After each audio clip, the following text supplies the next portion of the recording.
Ah, jeez. Right. Do you hear the starter pistol? R.I.P. Leslie Nelson. Everyone, hey, welcome to the show. Whoa. Wow, it's the weekly Wrestle 41. We're here. 41. We got to 40, took a 2-week break. Took a 2-week. Yeah, we needed it. We deserved it. Well, did we get to 40 and then we took the break? We got to 40 and then we took a break. Yeah, that was good. That is very responsible. Yeah. I came back. Did you? You couldn't watch any of my thing the other day. And I tried. It's weird. It's uncomfortable. Thank you all so much for joining us. This is the weekly Wrestle 41. This is Loser Lee's Wrestling Umbrella Company. Welcome all interns. Interns, we missed you. We missed you. I missed you. I missed you. We all missed you. Well, I'm saying you were here on Wednesday. This is my first time back. It was a soft open. It was a soft open. Yeah. It was a friends and family only. Yeah. Tam's in the chat. Tam's first here. off. Tam, here. kaboom. Kaboom. Our first stream with the new YouTube design. No red subscribe button anymore. Oh, yeah. Interesting. But the Patreon is still there, so sorry. We have to get rid of the Patreon. One day we'll get rid of it. We no longer have a graphic designer. That's true. That's true. Yeah. Very sad. Very sad. We're missing a lot of people from behind the scenes of the show now. A lot of our behind the scenes backers. The support. The needed support. Should we talk about Rampage? Yeah. Well, Reddy, how you doing? You visited Austin. You were hanging out. I enjoyed Austin. I think I'm going to come back for Christmas. I love it. I'll be here. Yeah, Christmas. I'll be here. Let's have Christmas together. Let's have Christmas. A little wrestling Christmas. Yeah, we're gonna have a little wrestling Christmas. I brought back the Patrick Nicely wrestling figures. We're gonna decorate a tree. I'll get the tree. All right, done. I'll bring it with me in my car. All interns invited. All interns are invited to our very special, very Loser Lee's Wrestling Christmas. That's Christmas. A really fun idea. Yeah, I think we should do that. I think we should have like a real variety show. But we should start talking about Rampage, Roy. We should get into it. We should probably get into it just a little bit. Sound off in the comments when you're in here.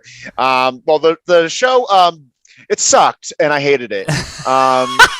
I said it sucked real bad, and everything about it is just boring to me. The word I use is uninspired. Yeah, my diplomatic word is uninspired. Want to talk about the most frustrating part of it for me? It's the opening match. Okay. The Acclaimed versus Josh Woods and Tony Nese. It was frustrating for me as well, but I'd like to hear your reasons. Well, of course, the Acclaimed win. This is not only for the championship. Right. That Josh Woods and Tony Nese are fighting for the championship. They got a championship match. It's also for the use of Scissor Me Daddy. Right. And one what this reminds me of, Roy? This very program with the Acclaimed, it reminds me of Wardlow right after winning the title. Just going straight to Smart Mark and doing the security guard thing. Yep. That was bad. Yep. It's pointless. It's not about the championship. It's not about the title. Yep. You just won the championship and you're having this defense. This is your defense. And it's over the Scissor Me Daddy phrase. This is the curse of the champions in AEW. Yeah, I don't disagree with that. I think the Acclaimed are only slightly different. I don't think the booking is different. I agree with you that this is bad booking. I also think it's like, why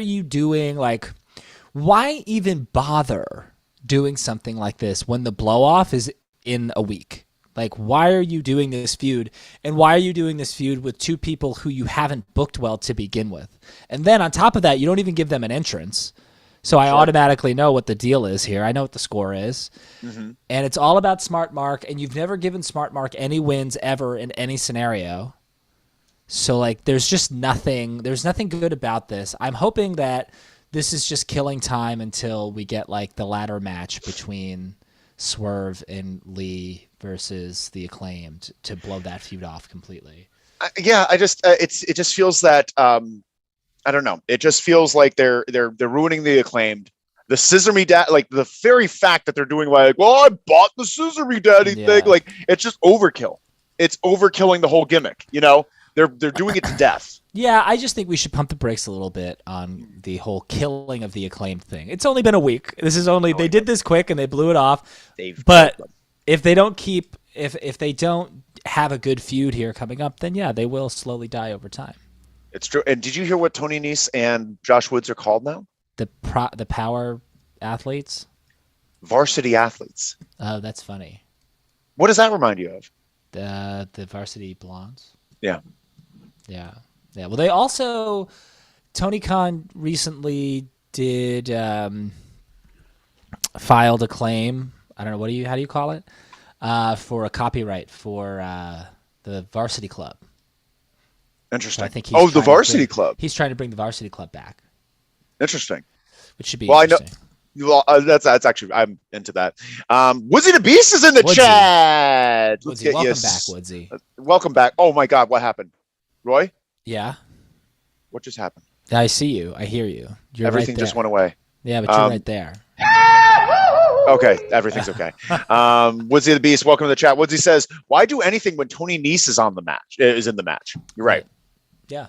I like Josh Woods too. But Josh Woods is never going to do shit when he's with Tony Nese. And also, Smart Mark. Yeah. And that's not Smart Mark's fault. I like Smart Mark. I think he's good. I think you could use him in a better capacity than you're using him. I think he needs to tone it down a smidge. Yeah. I think him and Sanjay Dutt need to turn it down a smidge. Oh, no. Sanjay, never turn it down, Sanjay. Just a smidge. Just a smidge. Have you watched Sanjay, Jay Lethal, and Satnam Singh on Hey EW with RJ City? No, I have not. Fantastic. Is it good? It's so good. Satnam Singh is so funny. Is he funny? Actually, they set him up. They set him up, and he's so funny. He keeps trying to give Sanjay Dutt at the end of the interview. Keeps trying to give RJ City a pencil as like a gift, and Satnam Singh keeps breaking them in half. And Sanjay keeps giving them to him, and he keeps snapping them in half. And Sanjay's like, "What are you doing?" And Jay Lethal's like, "Stop doing that." And Satnam just keeps breaking them. Okay, you know who's in the chat right now? Who? Hassan. Oh, Hassan Terrell. Hi there, guys. Here. Hi, Hassan. Hello welcome back. Welcome Hassan. Back. So good to see you. Hassan writes, "Hi there, guys." Hi there, Hassan. We missed you. Yeah. Thank you so much for joining the chat. Smash the like button when you can. We would appreciate it. But yeah, there's that stuff that happened, and then we have weird intervention. Did you see that intervention with Eddie Kingston, Ortiz, Lucha Bros? That. This might have been okay. I was gonna say this might have been my favorite part of Rampage, but that the bar is low for this episode of Rampage. This is like a perfect example for AEW of like great idea, poor execution. I love the storyline of like Eddie Kingston is starting to lose it and he may lose his job. Like he's lost every other job he's ever had in wrestling. I think that's a great story to tell. Great story. But this is awkward and this is weird. It's poor execution again, but a great story. Yeah. It just feels like there's some people that are made for TV and there's some people are not. And because they're all mixed in, it drags everyone down. Mm-hmm. No offense to Ortiz, should not be talking. Kind of weird. Alex Abrahantes should not be talking. Well, Alex Abrahantes should only talk when he's trying to translate what Penta says, and Penta spoke in English, so there's no reason for him to talk. No reason for him to talk. But it was just interesting, and I guess there's going to be a little feud with Pac, which is good. I like Eddie versus Pac. Yeah, bring it back. Yeah. I love it. Hassan writes, "Did you miss me?" Hassan, of course we missed you. Of course we missed you. Yeah. Then we have Hook versus Ari Daivari. Again, they literally have a stable. The Trustbusters are a stable that have been on television. You're not giving this guy an entrance. I don't care. Yeah. You're giving me a match with no entrance. I don't care. Yeah, 100%. Well, unless 100%. Both guys don't have an entrance, that's fine. Because then it's like you're just getting right to the action. I'm sure, if it's the first match of the night. Jobberino doesn't matter. Boy, we got some comments here. Hassan writes, "Guess what? NXT Halloween Havoc is on tonight at 7. Kickoff on Peacock. 7 kickoff on Peacock. Is that tonight? That is tonight. Yeah, I'm gonna watch. Sure. Not live, but I will watch. Sure. Hey, maybe there'll be an empty arena. All about it. Oh, I love it. Redley697's in the chat. Hey. Angela Lansbury was great for TV. What are you talking about? It's true. R.I.P. R.I.P. Did she just die? She died like last week. Yeah, the whole time I was home in Pennsylvania, my mom was watching Murder, She Wrote. Jason keeps Redley697 keeps talking about Angela Lansbury and bringing it up in their stand-up comedy, and it's not getting over. Just saw a show yesterday where he mentioned Angela Lansbury in 4 different jokes, not back to back, just spread out throughout the set. And I'm just like, what? Oh, that's great. That's outstanding. Redley697 fucked up my thumb. Why? How? During 2Q Brothers. You know how you and I used to lift you up a lot of the time, right? Sure, suplex. Yeah. Jay's Redley697, we played a game called Musical Chair. And we danced around a chair until the music stopped, and then one of us needs to sit in the chair. That's and it dangerous. got violent. That's dangerous. Fucked up my thumb. Woodsy the Bee says somehow Rampage is worse than Thunder. Yeah, there were some good Thunders. Yeah. There haven't been good Rampages. Exactly. He's dead and on. It's a shame because they're doing more live shows, and you'd think that'd make a difference, but it doesn't. Yeah. Hassan writes, "Do you like NXT Halloween Havoc?" I like the idea of it. You know? I don't know. I get bothered by old WCW concepts that they've brought back, only because they didn't start doing it until AEW launched. And I think they did it in a direct reaction to Cody, specifically before Cody was with Is that WWE. true? Yeah. They didn't do Halloween Havoc. They did War Games before AEW, but they didn't do Halloween Havoc. They're doing Heat Wave. They brought back Great American Bash again. Their Starrcade thing was before. It was. Yeah. Redley697 says, "You said you were fine." Yeah, but the thumb still hurts. Okay,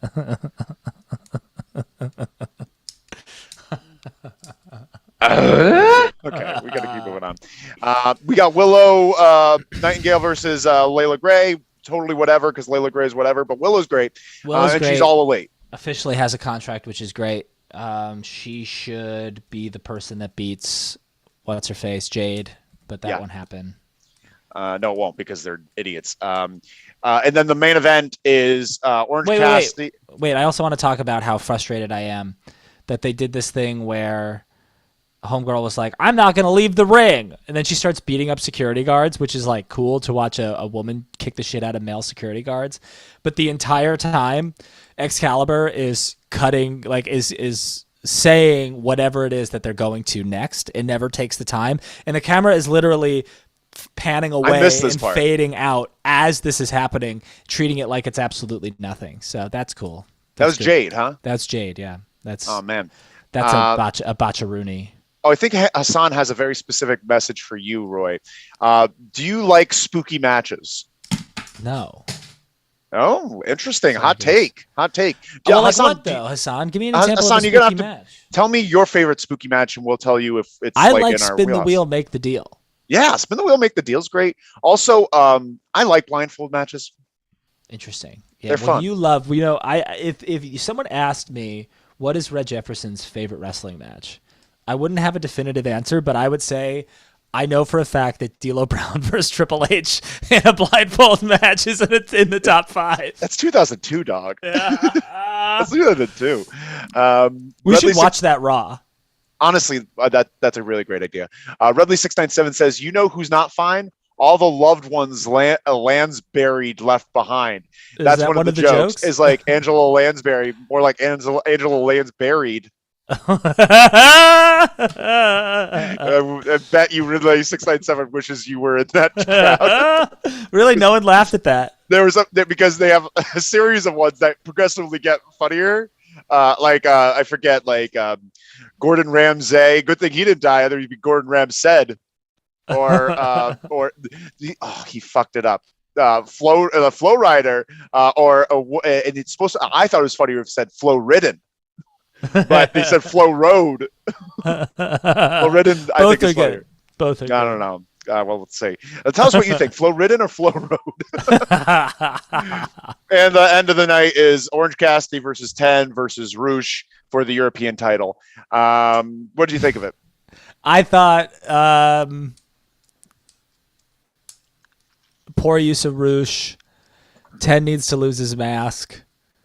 And Orange Cassidy didn't need to be there. I mean, why did this need to be Orange for Cassidy this doesn't need the title? championship. I don't even know what the point of this championship is anymore. I'm glad he won because he deserved to finally beat Pac.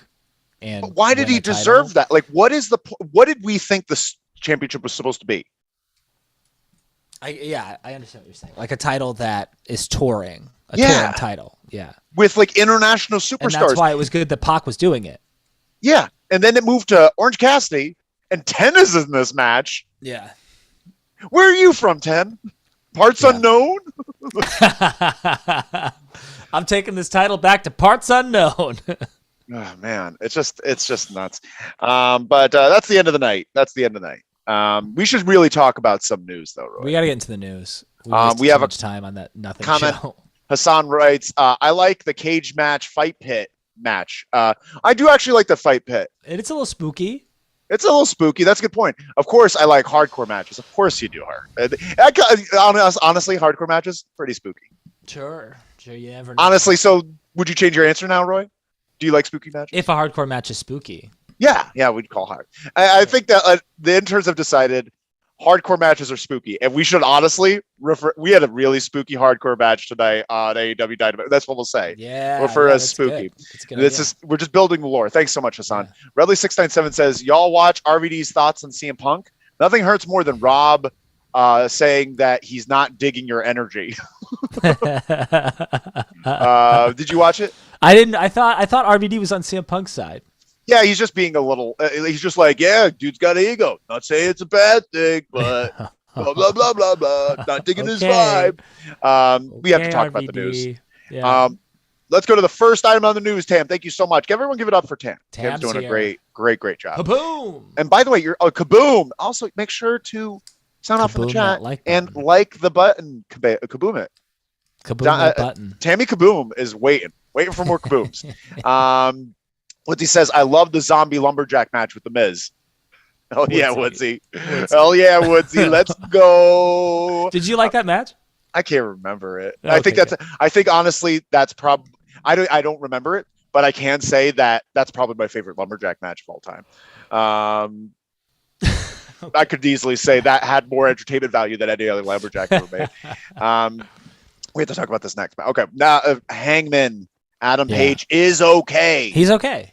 Hangman Adam Page is okay. We all saw on Dynamite this past week, Hangman versus Moxley in the main event. Hangman took a pretty stiff clothesline and then flipped around and landed on his head. Yeah. And I don't want to say that it's not anyone's fault. Mm-hmm. I think it's a combination of things. What are your thoughts on that? What were your thoughts going through when it first saw it? I was taken aback. And honestly, I saw him take the clothesline. I got distracted because that was the night I got back from my trip and I was moving things around and whatever. I saw him take the clothesline. I saw him hit the ground. I saw that he wasn't moving, didn't know what was happening, got distracted, and then I heard them call the match. And my first thought was like, oh, this is how they're getting out of this. Like, Hangman doesn't have to take the pin. They're calling it. Moxley's a tough motherfucker, and that's just how it's going to go. So I thought it was storyline at first. But when I saw him like continuing to not move and the way they were shooting it, they were trying to avoid shooting Hangman. They were staying away from it. The announcers were clearly confused. They didn't know what was going on. When MJF's a pro, but when he came to the ring and did that whole thing, like that felt very kind of like improvised, like they didn't know what was going on. It didn't feel like we got back on track until he was on the ramp cutting the promo saying he's going to earn it at Full Gear, which is him becoming a babyface, by the way. They're turning MJF babyface. I think that you're right that this felt rushed. It felt improv because I think he would have changed around how he said that. I don't think he wants to be like that. Like the earned it line. I hate that because that's the least MJF thing I've ever heard because he believes that he has earned everything. That's the thing about MJF. He believes that he does earn it because he does work hard. And he does make himself better. We've heard that before. That line bothered me, but we did love William Regal and MJF earlier in the night, right? But that's amazing. The thing, right? Like let's look big picture at this. Two things. One, it's an indisputable fact at this point. Whether CM Punk is with the company or not, whether CM Punk is on television or not, your biggest star is MJF. He's the future of your company. He's getting mega reactions. You got to turn this guy babyface.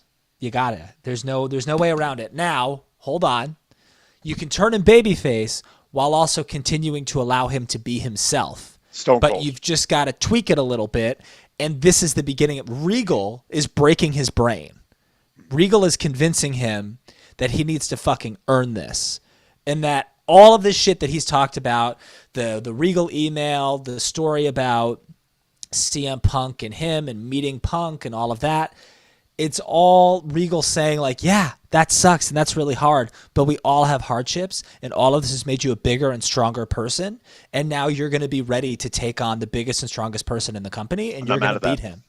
And you're going to be the biggest, strongest person in this company. And now, once he's a babyface, he can still be obnoxious and be himself, but now he can go on television. He can go on Jimmy Kimmel or whoever, and he can start promoting and being a bigger part of AEW, because he's got a great story to tell, Rosie O'Donnell, all that shit, and he's going to be the mainstream attraction that AEW needs to grow the company. Do you think in any way William Regal will partner with MJF and they will have some sort of mentorship management? That question before my next one. No, I don't think so. I think they'll shake hands after he beats Moxley. Moxley won't shake his hand, but Regal will shake his hand, because technically this feud is quickly becoming not about Moxley and MJF. It's about MJF and Regal and earning respect and all of that. So I think Regal will shake his hand when he wins the title, and he's going to say, "You don't need me. You've surpassed me. You don't need anybody." Maybe. I think he's going to shake MJF's hand, and MJF is just going to punch him with that ring. I think let's flip the table. I think Regal punches MJF with the knucks. Danielson comes out, goes full-blown heel with Regal, and his first feud as champion is with Danielson. And Moxley goes on vacation.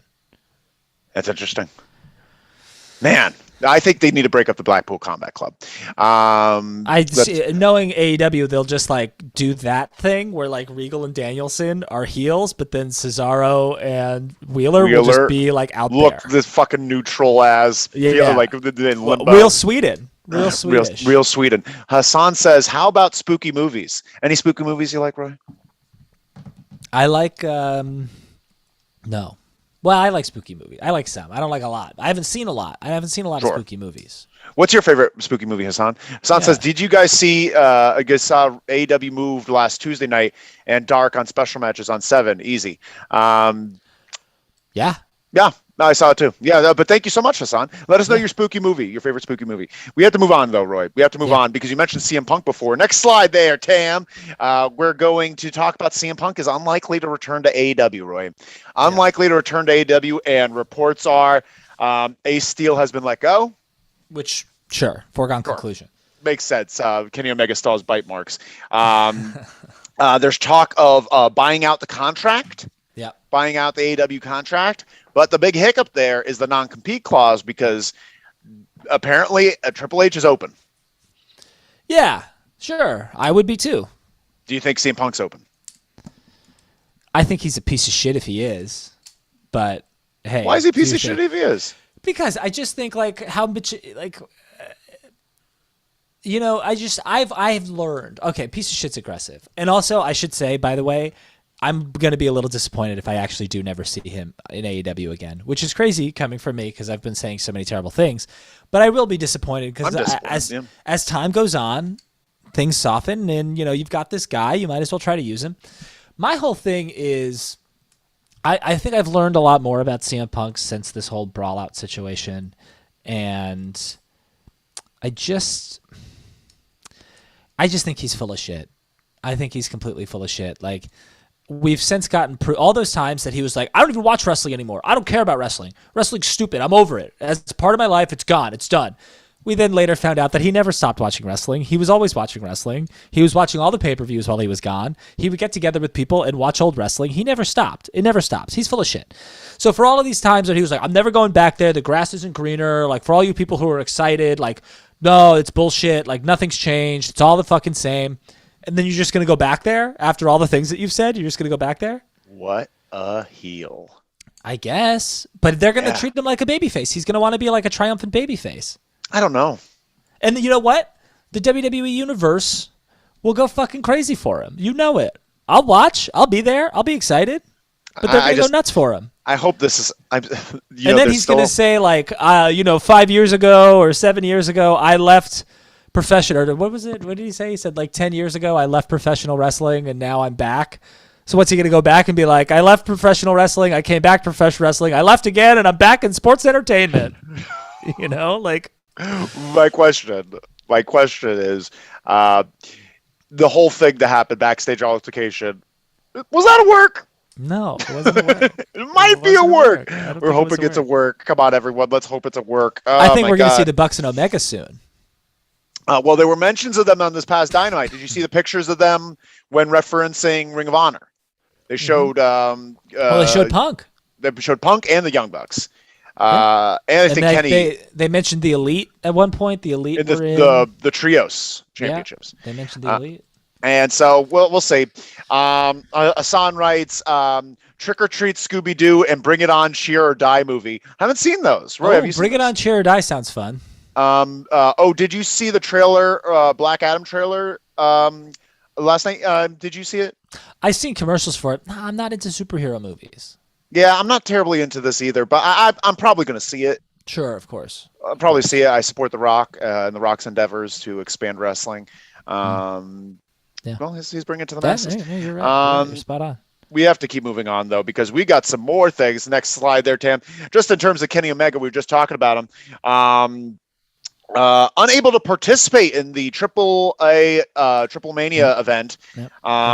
At first to just wrestle or even just to have a message for the show. Really? Wasn't allowed to because of extenuating circumstances with the legal ramifications of that brawl that they're still ongoing. But also, did you know who shares a birthday with Kenny Omega? Who? Fuego del Sol. You know how I know this? Why? Because AEW wished Fuego del Sol a happy birthday and not Kenny Omega. How do you know it was Kenny Omega's birthday? Because it was like, hey, AEW wishes Fuego del Sol, and everyone's just like, what? And then underneath, just like, it's Kenny's birthday too, and they didn't mention it. Burn. We have to keep moving on, Roy, because we're talking about more contract stuff. Oh, did you hear about more contract stuff? Next slide there, Tam. Christopher Jericho. Have you heard of him? I've heard of Christopher Jericho, yeah. Christopher James Jericho has signed a contract extension for another several years, and he's going to be taking on more responsibilities of producer, mentor, and he's incredulous about it. I can't stand hearing him talk about it. What do you mean he's incredulous about it? I haven't heard him talk about anything. You should check the article in Variety. AEW decided to break the news in Variety and with an exclusive interview from Chris Jericho, where Chris Jericho's just like, it's great. It's like it's my own company. I can do whatever I want. And nobody says anything. I have so much creative freedom. I can just do anything and I just make it work. And then he's just like spoiling shit. He's just like, yeah, I'm drawing of our champion, but someone's going to come slay the dragon. Like, why are you telling us this? I wonder who is, though. I've been thinking a lot about that. I don't know. It has to be a former Ring of Honor champion because the whole thing is like, hey, if I'm beating all these former Ring of Honor champions, CM Punk. It can't be Cesaro because he beats Cesaro's out. Can't be Danielson, I don't think. Yeah, because Danielson already low did it key. Twice. Yeah, low key. Is like anyone? Low key. Yeah, but I don't think low key. Homicide. But like, there is no one. There's no one that's really not affiliated with unless WWE. It's Adam Cole. Oh, interesting. Was he Ring of Honor champ? Like 2 or 3 times, yeah. Ew. But he's good. But this was news last week that never actually happened. Adam Cole may be out there for forever. Did you hear about this? I haven't heard so much about. I just know that he can't get cleared. That's all I know. He can't get cleared because of brain injury, and there might be talk that this is not like a short-term thing. This may be a real long thing. That's such a drag. That's such a bummer. You want to hear Woodsy the Beast's great pick for Ring of Honor to beat Jay Lethal?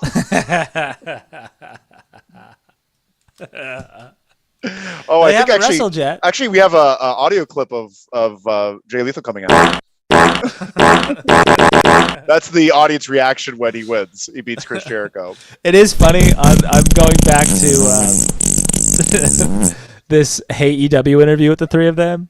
RJ said, he's like, Jay Lethal, I hear you can impersonate wrestlers really well. And he's like, yeah, I do okay. He's like, great. I've got a couple of people. Can you impersonate them? And he's like, yeah, sure. He goes, all right, great. First one, Carl Gotch. And he's like, I can't do that one. He's like, all right, how about Ed Strangler Lewis? It's very funny. That's very silly. That's very silly. RJ said he's something. Hassan writes, I saw Hocus Pocus 2 movie last Sunday, and it was cool. I haven't seen it yet. I hear good things. And then Hassan writes, that was, I think you're trying to say that was sick. They put like an emoji of someone like about to throw up. So I think that means good thing. Like that was sick. I'm hoping. We got to keep moving on, Roy, because we're talking about Athena. Next slide there, Tam. Oh, see, I haven't seen this. Have you heard about her nonsense? I've heard a little bit about it. I still don't really know what happened because I haven't seen the match, but I guess Jody Threat got a little lost. And Athena just started beating the shit out of her. So have you watched the match? No, I have not, but I read about it. Apparently, I'm going to watch it actually right after this. I should have watched it before. Athena was having a match with Jody Threat, and it was Jody Threat's hometown. I think they're in Toronto. They're in Toronto, and she's Canadian. And so she got a babyface reaction. So Athena, which is a wise thing, started working heel. And she made a call to an audible in the ring and just kind of working it out. But Jody got a little lost, and Athena has no patience for that. So quick thumb to the eye, a kick to the brains. She just beat the shit out of her. I heard this actually wasn't a big deal. I know they talked to her. I guess like people at AEW talked to Athena afterwards. But I think it's a big deal because she keeps injuring people. She did break Britt Baker's nose. And someone else she hurt. Yeah? Did she hurt someone else?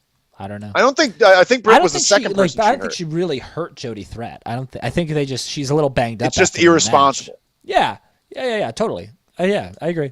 Yeah, it's like Sexy Star. Remember Sexy Star? Yeah, but that's a little different though. That's a Liberty. Sexy Star deliberately shot on someone and like almost tried to break their arm. There's a little bit of a difference there. Oh, it seems similar. Hassan writes, did CM Punk leave yet? No, not yet, Hassan. But thank you so much for that question. I appreciate you, Hassan. Yeah. You ask straightforward questions and you want straightforward answers. That's right. And we love to give it to you, right, Roy? Absolutely. Bless you, Hassan. Smash the like button, please. Smash the like button. Moving on, we got to talk about Mr. Ass, Daddy Mr. Ass, Mr. Daddy Ass. WDB passed on the Billy Gunn coming for the DX reunion. You know that? I saw this. Yeah, I saw this. Did you see why? Because they didn't want to use AEW on television. Yeah. Which is Tony really Khan's petty, honestly. It is pretty petty. Tony Khan's one caveat is like, you have to mention he's from AEW. That seems really reasonable. And they did it with Mickey James. They did, yeah, with Impact, right? They said Impact champion. They mentioned she had the title, I feel like. Yeah. And so, like, it's kind of petty. Very petty and apparently everyone was sad about it. I'm just like apparently there were plans of him coming. The flight was already booked for him. Yeah, it's all done, and it's just very interesting. Yeah, because I guess like Tony Khan had settled on you don't even have to say it, but when you put his name on the screen, there should be an AEW logo next to it. Yeah, that's all he wanted, which is really reasonable. Yeah, it is reasonable. But hey, why don't these things happen? Maybe lawyers got involved. Who knows? Yeah. Who knows? But that's the thing that happened there. Hassan writes, bless you two guys. Oh, that's nice. Thank you, Hassan. That's actually very sweet. Here, we're going to give you a blessing too. That's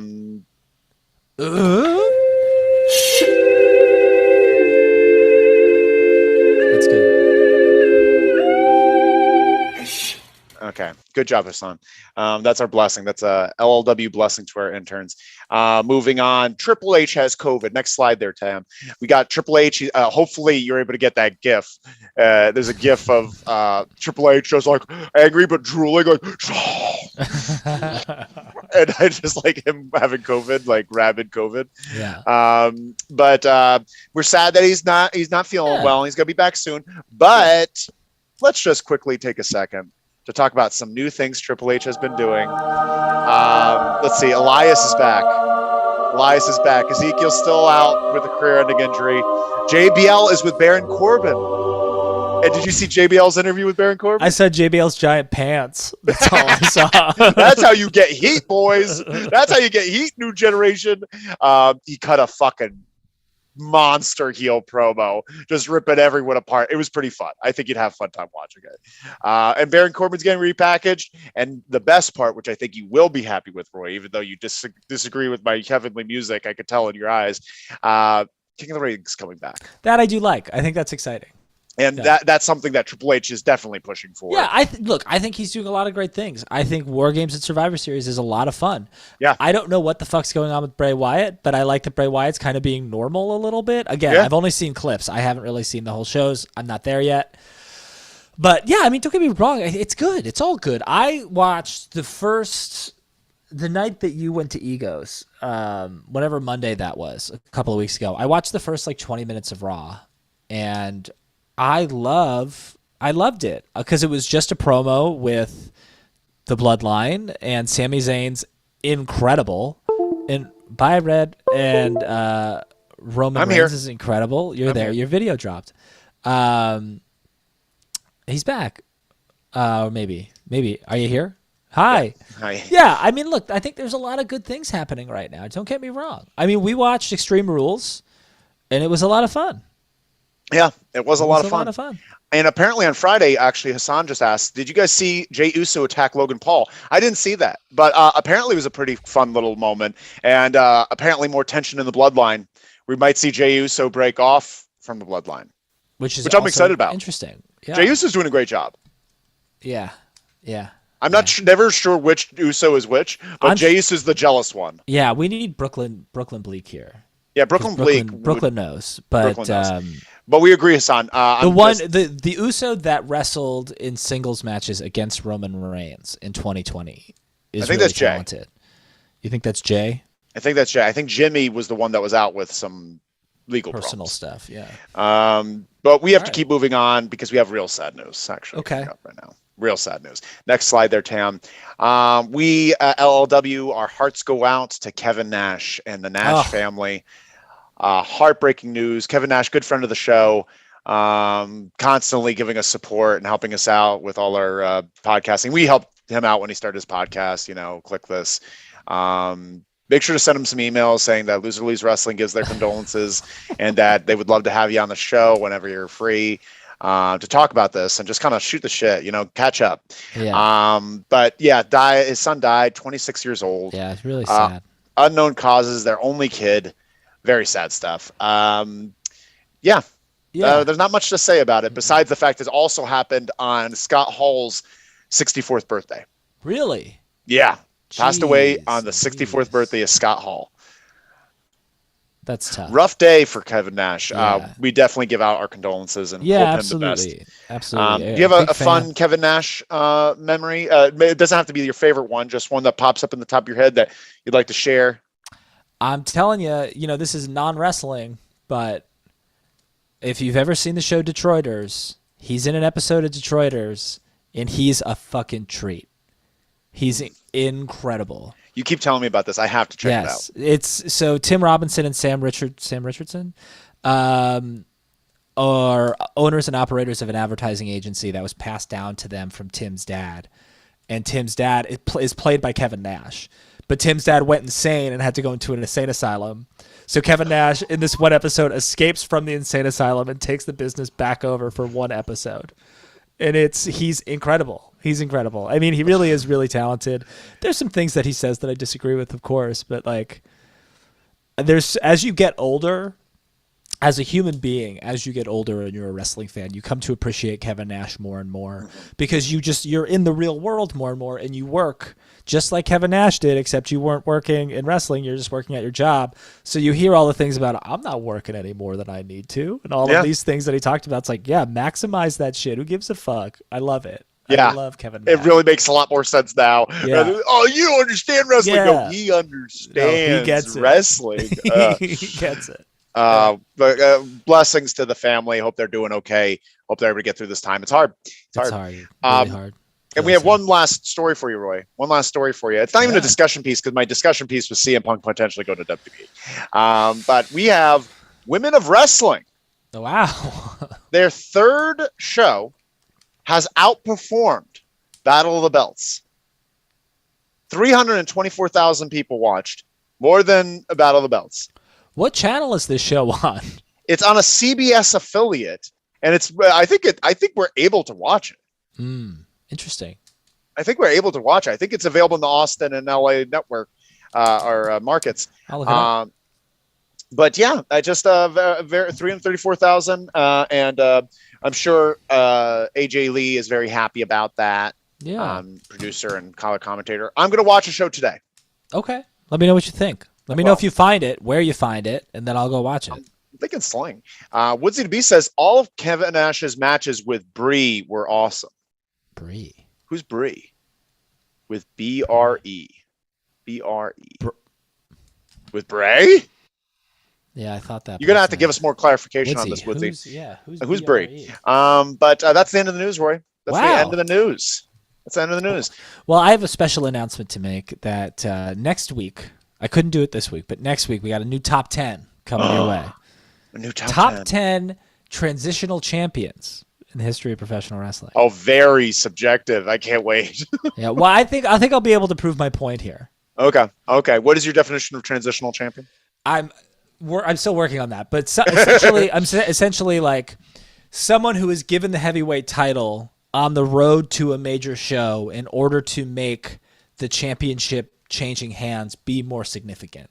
Sure. Okay. So I'll give an example. This person's going to be on my list. I don't know where, but I'll give a quick example.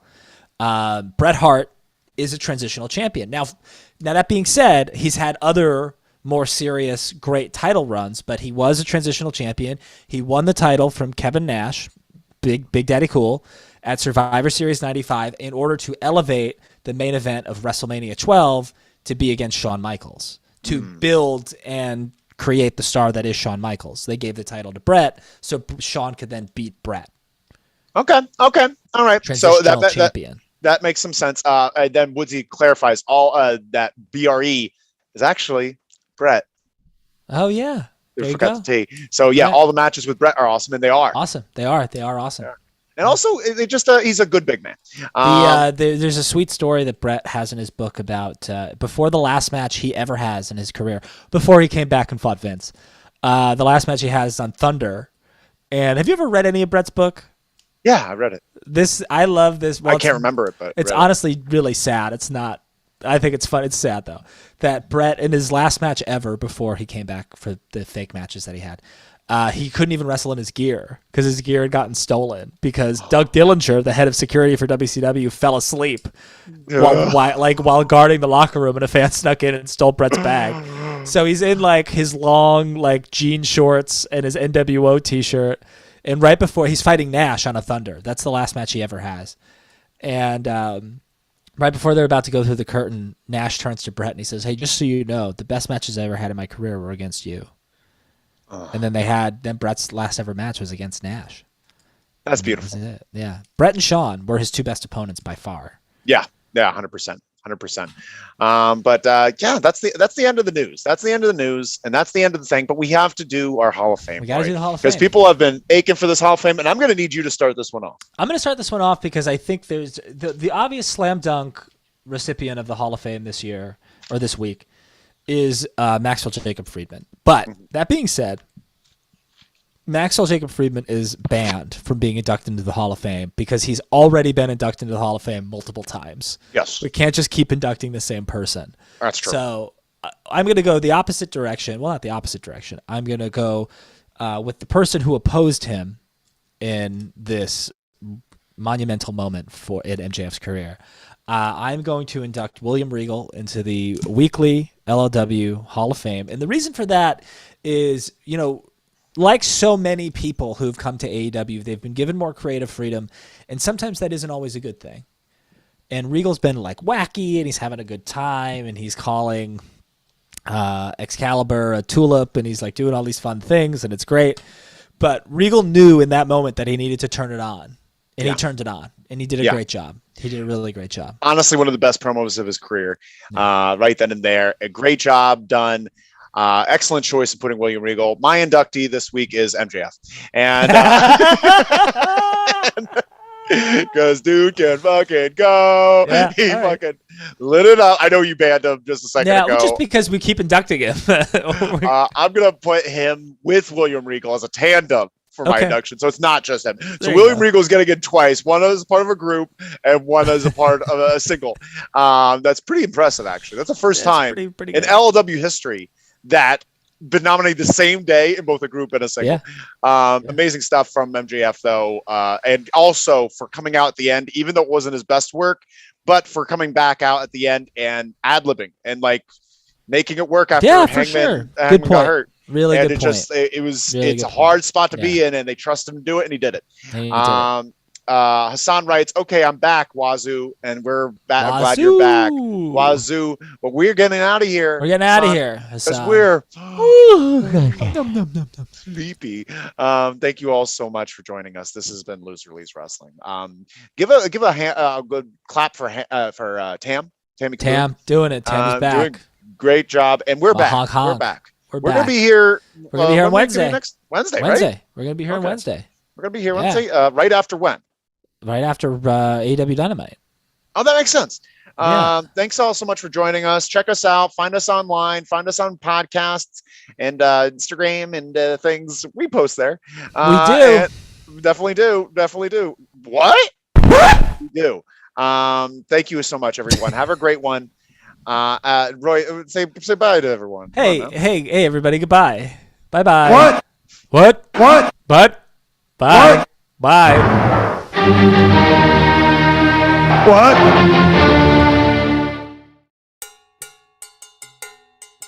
Ole.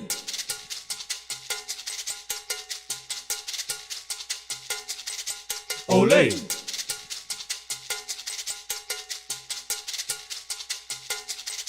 Ole.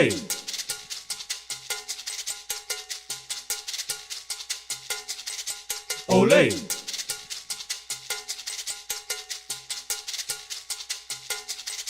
Ole.